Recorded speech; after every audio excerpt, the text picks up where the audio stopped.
बिस्मिल्लाहिर्रहमानिर्रहीम, अस्सलाम वालेकुम जी। मैं हूं मारिया अली और आप देख रहे हैं मेरा यूट्यूब चैनल। ज़ारा काज़मी के मुजरिमान को सज़ा ना मिली तो कोई भी बेटी अपने घर में महफूज नहीं होगी।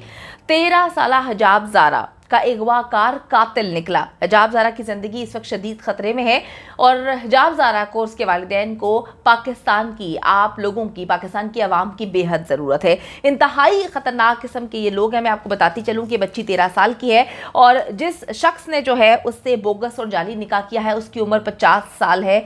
और मैं आपको बताती चलूँ कि उस पर FIR भी दर्ज हैं, मनशियात की FIR, इक़दाम कत्ल की, अगवा करने की, ये सारी दफ़ात जो है उस पर लगाई गई थी। लेकिन इसने कहानी क्या डाली? इसने उस मासूम 13 साल की बच्ची हिजाब ज़ारा के पास जाके कहा कि तुम्हारा वालिद बीमार है और उसकी तबीयत बहुत ख़राब है, उसको करीबी अस्पताल में ले जाया गया है। वो उसको लेकर वहाँ पर जाने की बजाय उसको वर्गला कर कहीं रूपोश कर लेता है और 10 दिन तक बच्ची को जरगमाल बनाकर जो है उस पर तशद्दुद और पता नहीं क्या कुछ करता रहता है।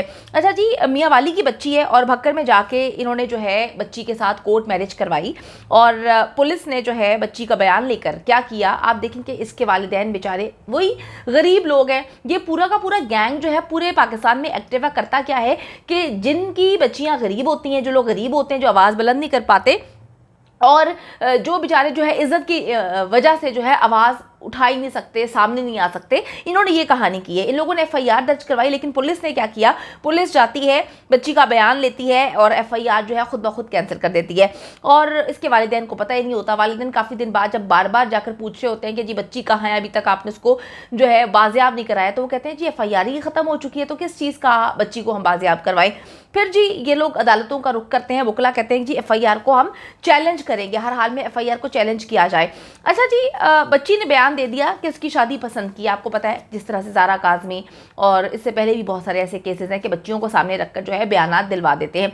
अच्छा जी, अब मैं आपको बताती चलूँ कि जो शख्स है 50 साला बुड्ढा जिसने बच्ची को अगवा किया है, ये जेल भी काट कर आया है। ये 6 से 7 भाई हैं और पुलिस मुकाबले भी हो चुके हैं। इनके इलाके में, इनके एरिया में पुलिस जाने से डरती है, कोई भी इनके खिलाफ गवाही नहीं देता। ये लोग इतने ख़तरनाक किस्म के लोग हैं, मनशियात का काम करते हैं, लड़कियों को बेचना, उनको स्मगल करना, उनको मुल्क से बाहर भिजवाना, लड़कियों की इज्जतों के साथ खेलना। ये बदनामे ज़माना किस्म के लोग हैं और बड़े ही ख़तरनाक किस्म के लोग हैं। इस बच्ची को, इसके वालिदैन को इस वक्त आपकी ज़रूरत है, वरना इस बच्ची को भी रूपोश कर दिया जाएगा, मुल्क से बाहर स्मगल करके बेच दिया जाएगा। अच्छा, मैं आपको बताती चलूं कि फयाज रामे जो कि बहुत ही मशहूर वकील हैं, जो ज़ारा काज़मी का केस भी देख रहे हैं, उनके लवाहिकीन से जो है इन्होंने मुलाकात की है। जानते हैं कि क्या मामला है। जी फयाज साहब बताइए। 13 साल की ये बच्ची है और इसको एक 50 साल के क्रिमिनल आदमी ने अबडक्ट किया है और ये बहाना अबडक्ट करके अबडक्ट किया कि आपके वालिद को हार्ट अटैक हुआ है, ठीक है, और आपको हॉस्पिटल लेकर जाना है। और इस तरीके से बच्ची को ट्रैप किया और ट्रैप करने के बाद अबडक्ट कर लिया और अबडक्ट करने के बाद चाइल्ड मैरिज कर ली। और सेम टू सेम ये दुआ ज़ारा पार्ट 2 ही है, आप कह लें। और उससे भी ये ज्यादा संगीन मामला है कि ये जो मुलजिम है इसके ऊपर 20 से ज्यादा FIR है और ये कत्ल जैसे संगीन जो जराइम है उनमें भी ये मुलव्वस है और ऑलरेडी ये कम सिन बच्चों का मर्डर कर चुका है और ये एक सीरियस नेचर का मैटर है। और इसमें पुलिस जो है, मियाँ वाली और सिंध पुलिस में कोई फर्क नहीं है। उनका जो रोल है वो इंतहाई नेगेटिव रहा है। तो उन्होंने, आप देखें कि वालिदैन को किसी किस्म की कोर्ट प्रोसीडिंग से आगाह नहीं किया। एक शख्स जो है उसने कंप्लेंट दर्ज की, उसका बच्ची का सिंपल स्टेटमेंट के ऊपर सारा मुद्दा रखते हुए, और हालांकि बच्ची की काम नहीं करवाया गया और ना ही कोई चाइल्ड रेस्ट्रेंट मैरिज एक्ट की दफात लगाई गई हैं, ना ही निकाह नामा वेरीफाई करवाया गया है। तो वालिदैन के तमाम तर जो डॉक्यूमेंट्स थे उसको रद्दी की टोकरी में फेंका गया और एक कैंसिलेशन रिपोर्ट बनवाई जो वालिदैन को धोखाधड़ी करते हुए उनकी गैर मौजूदगी में अदालत से ऑर्डर हासिल किया, जिसको आज हमने चैलेंज किया। लेकिन जज साहब का ओपिनियन ये था, एडिशनल सेशन जज यासर साहब का, यासर नदीम साहब का, उनका ओपिनियन ये था, ऑब्जर्वेशन ये थी कि ये सेमी जुडिशियल ऑर्डर है, ठीक है, और ये आप अप्रोप्रिएट आपका फोरम जो है वो लाहौर हाई कोर्ट है। और उन्होंने कहा जी मैं ऑब्जर्वेशन दे देता हूँ इस मैटर में, आपका 100% ये मैटर बनता है, इसमें चाइल्ड रेस्ट्रेंट मैरिज एक्ट की और दीगर दफात होनी चाहिए और आपके साथ जुल्म हुआ है, लेकिन आप एक मुनासिब फोरम के ऊपर जाएं। सही। तो इंशाल्लाह अब हम इस मुकदमे को बहाल करने के लिए, रेस्टोर करवाने के लिए लाहौर हाई कोर्ट में पिटीशन फाइल करेंगे कल اور مزید کارروائی کریں گے. اچھا رامے صاحب یہ بتائیں کہ جب آپ متاثرہ خاندان سے ملے تو بچی کے والدین کا کیا کہنا تھا؟ وہ آپ کی ظاہر ہے ان سے ملاقات ہوئی ہے تو ڈسکس بھی کافی ہوئی ہوگی، آپ کو کیا انفارمیشن دی ہے انہوں نے؟ اس کا کوئی بتائیں تھوڑا سا.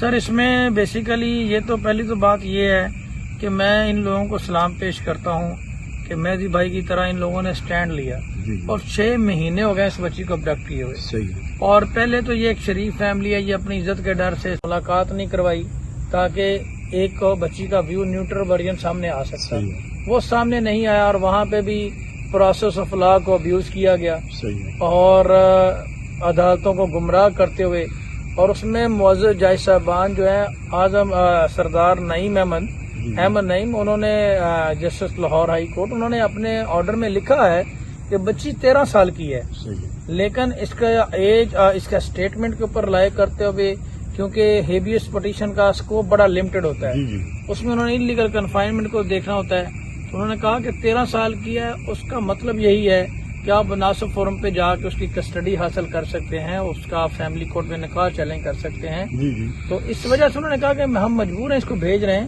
صحیح. لیکن یہ بچی 13 سال کی ہے. لڑکی کے جو بھائی ہیں فیصل صاحب، وہ ہمارے ساتھ بیٹھے ہیں، ان سے ذرا پوچھ لیتے ہیں. جی فیصل بھائی کیا حال چال ہے؟ ٹھیک ہے. اچھا فیصل صاحب یہ بتائیں کہ جب یہ وقوع ہوا تو جب یہ آپ نے کیس جو ہے ٹریل بیئر کیا اور وہاں آپ کی بچی سے ملاقات ہوئی، سسٹر سے ملنے دیا کسی نے؟ سسٹر سے کسی نے نہیں ملنے دیا، سسٹر سے کسی نے نہیں ملنے دیا. اور جب ہم گئے تھے ہائی کورٹ میں تو بس غلطی یہ ہو گئی کہ ہم ایک مطلب کہ نا پراپر وکیل جو تھا نا وہ نہیں کر سکے. اچھا. کیونکہ فرسٹ ٹائم تھا، ہم نہ کوئی کسی قسم کا مطلب پہلی دفعہ عدالت کچہری کے چکر لگائے، ٹھیک ہو. تو بالکل کسی چیز کا نالج علم نہیں تھا کہ ہم نے کون سی عدالت میں جانا ہے، کس عدالت میں کون سا مقدمہ ہے. یہ تو آپ فیاض بھائی ہیں، اللہ پاک ان کو زندگی دے کہ انہوں نے ایک باقاعدہ ایک طریقے سے ایک روٹ بنا کے دیا کہ ہم اس روٹ سے چلیں گے اور انشاءاللہ ہم اپنے. اور رامے صاحب سے پہلے آپ نے کوئی وکیل وغیرہ وہاں ہائی کورٹ میں کیا؟ جی وکیل کیا تھا. ہائی کورٹ کے اندر ایک خاتون تھی، عشرت نام تھا ان کا غالباً. اچھا. تو وہ سر وکیل نہیں تھا، وہ سیکرٹری تھی. اچھا. لیکن ہمیں پتہ ہی نہیں چلا وہ ہائی کورٹ کے اندر ہزاروں کی وہ تعداد میں جہاں تک وکیل مجھے اور- ان کی بات سے اندازہ ہوا، وہ بلیک کورٹ میں ایک جعلی وکیل تھی جی جی. جنہوں نے ان کو چونا لگایا چونا لگا. اور دیکھیں وہ پیش بھی نہیں ہوئی اور تھی. وہ دوسری پارٹی کے ساتھ مل گئی. صحیح. یہ دیکھیں یہ گینگ اتنا طاقتور ہے کہ دوسری پارٹی کے ساتھ وہ مل گئی صحیح ہے. اور انہوں نے ان کا کیس بھی خراب کیا اور ان سے کوئی 5-7 لاکھ روپے بھی ہتھیا لیا. اچھا صحیح ہے. اور اس حوالے سے ہم پنجاب بار کونسل میں اپلیکیشن دیں گے. اور یہ ایک جگہ نہیں ہوا، سپریم کورٹ میں بھی ان کے خلاف یہی ہوا ہے. تو اس میں یہی کہوں گا کہ اس میں ہمارا جوڈیشل سسٹم اور جو لیگل پریکٹیشنر ہے ان کو بھی تھوڑا دیکھنا چاہیے اور خیال کرنا چاہیے کہ ایک مظلوم آدمی آپ کے پاس آتا ہے، اس مسئلے کا حل نہیں نکلتا تو پھر انسان ظاہر ہے کچھ غلط قدم اٹھاتا بھی ہے اور کچھ ہوتا بھی ہے غلط قدم. لیکن ہمیں اپنی عدلیہ پہ پورا یقین ہے کہ انشاءاللہ وہ ہمارے ساتھ انصاف کرے.